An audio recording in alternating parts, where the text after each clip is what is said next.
Gairebé un miler de persones van omplir la plaça de l'església durant la ballada del centenari.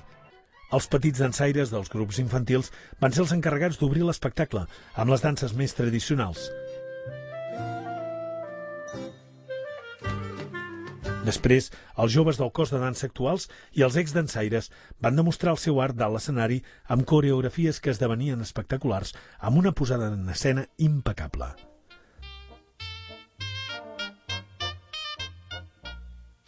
Destacar també l'actuació de 5 parelles de veterans del primer esbar del centre, la interpretació conjunta d'una peça amb dansaires de grups infantils, cos de dansa i exdansaires, així com la coincidència de l'escenari de pares i fills ballant la mateixa dansa. El públic va aplaudir entusiasmat les més de 3 hores d'un espectacle emotiu, àgil, vistós i de qualitat.